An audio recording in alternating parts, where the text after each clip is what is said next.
It's time for the CyberSecurity News Byte with Jim Guckin. CyberSecurity News Byte, episode number 61.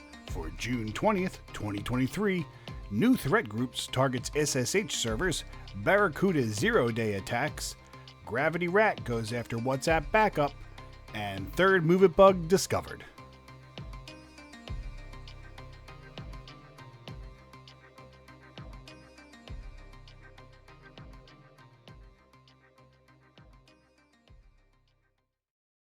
And welcome to the show, everybody. I am Jim Guckin, the host of the show, and giving you the stories I think you need to pay attention to in this upcoming week when it comes to cybersecurity news.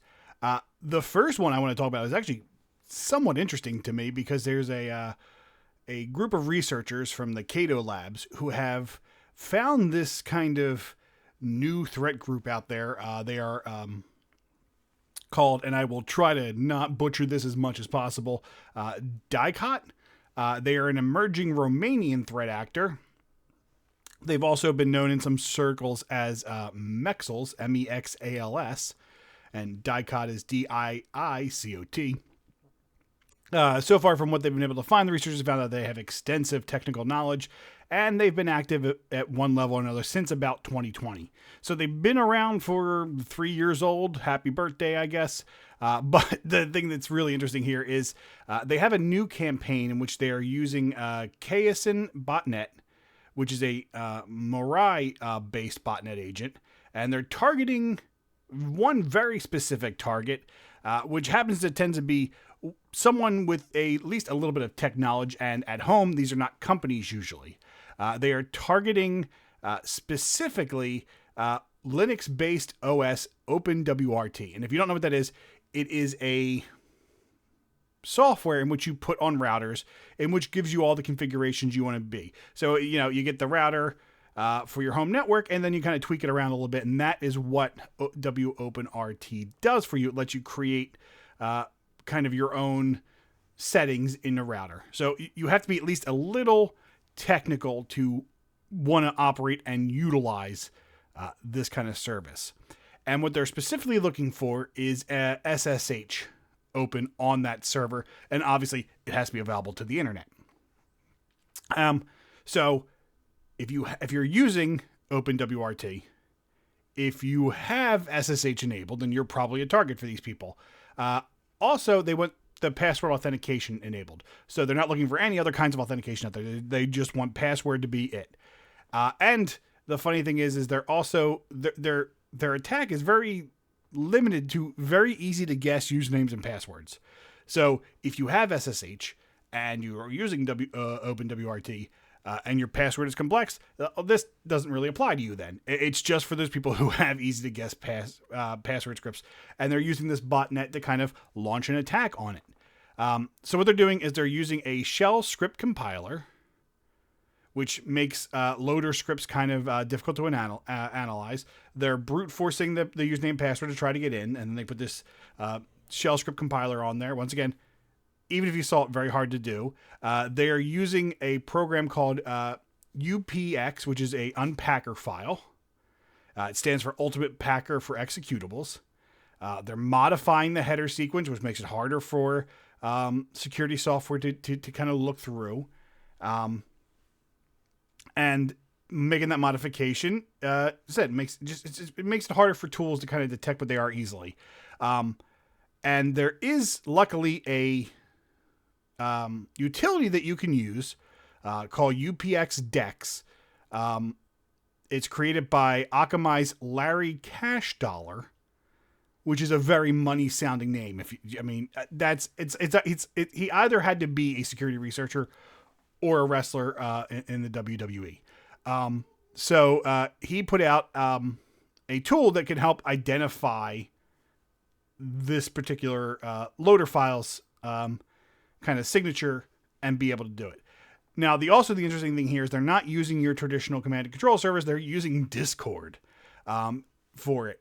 And they're using Discord for command controller or their C2 servers because it supports HTTP post request to a webhook URL. So it lets them kind of hide their traffic even a little more. But what I think is kind of really interesting here is they're using snowflake timestamps in the links that they're leaving, which allows for data exfil. It allows for other people who may purchase this campaign to kind of know what's going on with the campaign. And it lets them put all of that data into a very specific channel in their Discord server. So this is a very clever group who, I guess at the beginning, are very technical. This is not your standard run-of-the-mill turn-on attack kind of group. They have the skills to pay the bills, for lack of a better term, and they're using this to attack it. So if you have OpenWRT running, if you have SSH, unless you really need SSH, unless you're using it daily, turn it off. Because it just opens you up for attacks from attackers. And I'm sure that happens regardless if it's this group or not. 2, always make sure your passwords are complex. I'm assuming if you're using something like OpenWRT, you're probably in that kind of category to make sure that it is secure. But it's something to keep a lookout for, because this group is definitely out there and targeting people who may not have the resources to protect themselves quite the same. Now for our second story, we have Barracuda. And I put a tweet about this last week. So if you want to follow me, you can always follow me on my socials. But this one was interesting because Barracuda pretty much came out with a statement that caught my attention immediately, which is, if you're using our product and you think it may be compromised, just get rid of it. And you very rarely hear a vendor tell you to get rid of it. But if you're not familiar with it, Barracuda Networks has been around since about 2003, when it was founded. It is a security, networking, and storage appliance company. And what they have found was that there's a very specific attack on their Barracuda email security gateway. This is the one they said, look, if it's infected, just get rid of it. Take it off the network. And this is tracked as CVE 2023-2868. As it attacks their email security gateway, and specifically in the security gateway, a module designed for the initial screening of email attachments. Now, how will they tackle this? If you've been in security, you can kind of guess where this is going. They craft a email with a very specific .tar file attachment. And the email and the subject is all written to kind of look like generic spam. But because the way this system operates is it, runs the attachment through a security scan. And this is when the vulnerability takes place, because now that it runs the command. The command gets around the system and it, takes over the box. And the clever thing with this is the spammy look of the email would probably have a lot of security analysts just go, it's spam, whatever. I don't really want to take a look at, look into it. It doesn't look malicious. We tend to try to look at the pretty ones, the ones that are harder to see. So this is interesting because it doesn't make it to the inbox, so no one really looks at it. You'd have to be going through the box's spam filter to even see it, and the attachment is really what the targeted attack is based off of. Now, the great thing was this was discovered by Barracuda themselves back on May 18th. And immediately, one of the good things, like I always say, is in the middle of a crisis, you go out and get a third party to come in and look at this. So they engaged Mandiant, who's now owned by Google. And, going through logs and doing these research, they found out that this vulnerability has been exploited since at least October of last year, 2022. And the attackers kind of execute a reverse shell on the box. So they make the Barracuda appliance itself call back to them.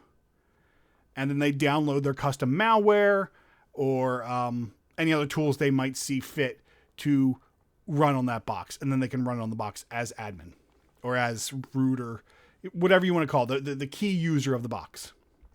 So there's been 3 different malwares they've detected on this. And you'll notice immediately a theme here. They have one called Sea-Spy, Seawater, and Seaside. And these are all, from communications to downloading, executing files, executing commands, and providing proxying capabilities, which means they're able to use that Barracuda box to reach back out to the internet and make it seem like the traffic's not coming from them. It's coming from whatever organization has the box that is hacked. Now, I will say Barracuda has, along with Mandiant, have an attribution to this attack. They're saying it is UNC 4841, which I know just rolls off the tongue, and I know you know immediately who that is. But they're saying with very high confidence they are sure that this group is operating on behalf of the Chinese government. So, what can you do to protect yourselves? Well, here's where it comes really interesting. So, there is a patch out. But the patch was already worked around by some of the malicious actors there. They really want you to just replace the compromised appliances, which I can see from a customer standpoint. Granted, they are doing the right thing. It's going to be very hard to say. You're like, look, yes, this is infected. Here's another one. You're like, well, this is not. If it got hacked, you want to put the same exact one on there. And they've kind of hinted in their language that even patching ones that aren't currently vulnerable or don't currently aren't currently exploited, they may still not be 100% safe from this, because the attackers are modifying the malware to get around their new patching. So it's really a bad day. If you have Barracuda, I highly recommend take a look at it, take it off the network, find some other tool. If you're happy with Barracuda, you're happy with Barracuda. I'm not saying get rid of them, just get a new box at this point, because it's not going well. For our third story this week, and we're going through pretty quick because it's a shorter week. There is if you use WhatsApp, there's a big thing you need to watch out for, and it is called GravityRAT. RAT stands for Remote Access Trojan.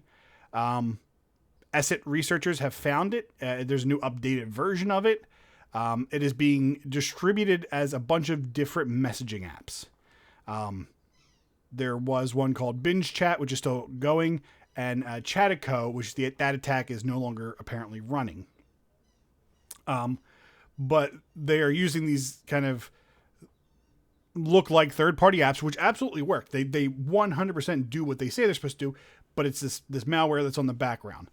GravityRAT has been used since 2015, so it's been around almost 10 years. It's being right now used heavily in targeted attacks against India because they are one of the highest populations of WhatsApp users. There's not only just the Android version, there is a Windows and a Mac OS version of this.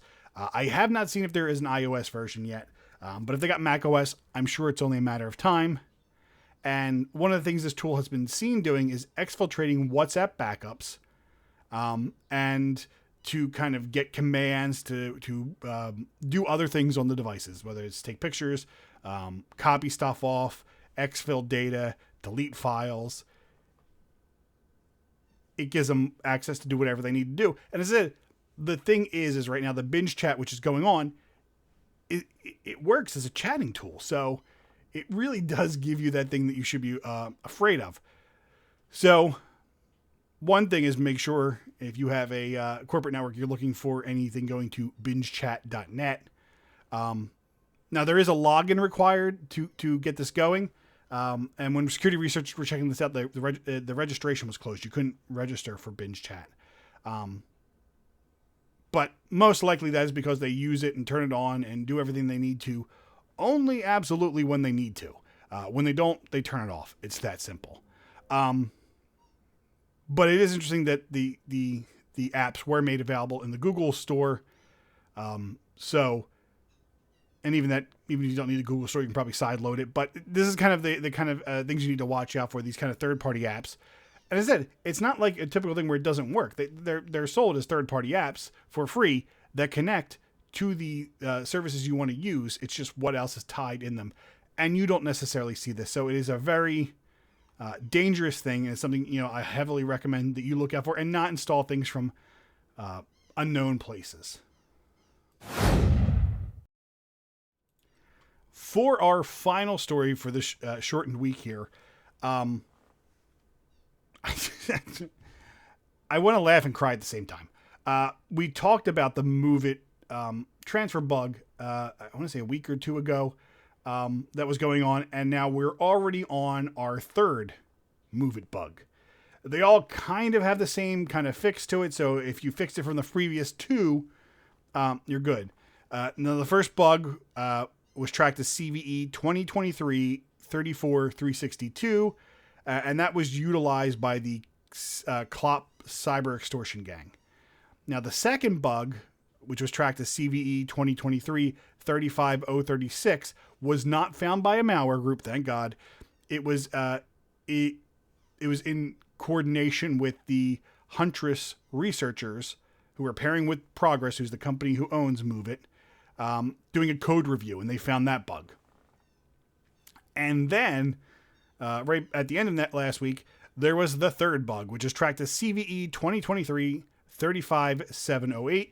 Once again, just like the second bug, there's no evidence this has been exploited. It allows for escalated privileges and unauthorized access. And it can be crafted, it can be used to craft a payload to the MOVEit transfer application server itself, resulting in a modification and disclosure of the database content, similar to the first one. So talking about CLOP ransomware group, they have claimed responsibility for launching many attacks. You've seen that from the first attack, that they were the main ones to find and exploit this. The group themselves said that they began exploiting the vulnerability back in May. Now, there is a deadline they set, CLOP set on June 14th. They were going to start publicly disclosing the names of the victims of over 24 organizations who were affected by these attacks. The list included some multinational oil and gas companies like Shell, several banks, media companies, universities, and 2 entities who are working with the U.S. Department of Energy, Oak Ridge Associate Universities, and a contractor at Oak Ridge National Laboratory. And the Oregon Department of Transportation were also caught up in this kind of ransomware. So CLOP did state that the government data is going to be deleted. They're not going to retain it, and they're not going to share it. This may sound like they are being very generous overlords, but what they're doing is they're trying to avoid pissing off the government so that the government doesn't come after them, which, didn't really help because the U.S. State Department issued something from their Rewards for Justice program, and they offered pretty much a considerable amount of money for any individuals who have info linking that ransomware group or any malicious cyber actor targeting critical infrastructure or even a foreign government. So critical infrastructure there, the national oil and gas companies, they're going to consider those critical infrastructure and anything in the U.S. Department of Energy. But yeah, so not really something that, I think that they're going to live very long on. They're going to have the government after them. There's money's out there. Someone's going to flip on them. So how do you protect yourself from this? Well, there is a patch for the latest vulnerability. It's currently being tested, and they hope to release it very soon. MOVEit is still kind of advising their customers to disable HTTP and HTTPS traffic to the device until it's patched. It's a temporary measure. You can also modify firewall rules to block ports 80 and 443. This will make sure the web UI isn't accessible, which you'll have to find, internal only ways. And the file transfers can still be conducted using SFTP and FTP protocols. So this is the best way to kind of protect yourself from this kind of attack. This is the same kind of stuff we've been hearing since 1. So if you have this, more than likely you've already kind of put these protections in place. But these 2 new vulnerabilities have the same fix for it right now until that patch is out there. I don't utilize the tool, so you're going to have to kind of check out there to see when MOVEit releases the patch and is able to use it. Thanks for listening. Don't forget to check out our website, cybersecurity.newsbyte.com. It has my show and my notes, my show notes, not my show and notes, my show notes for this thing, as well as the links I use to get these stories. Don't forget, you can contact me, Emmy, at jimguckin.com. You can also just visit jimguckin.com on there. Make sure you stay safe online, and we'll talk again next week. You've been listening to the Cybersecurity News Byte with Jim Guckin. Learn more about our show at cybersecurity.newsbyte.com.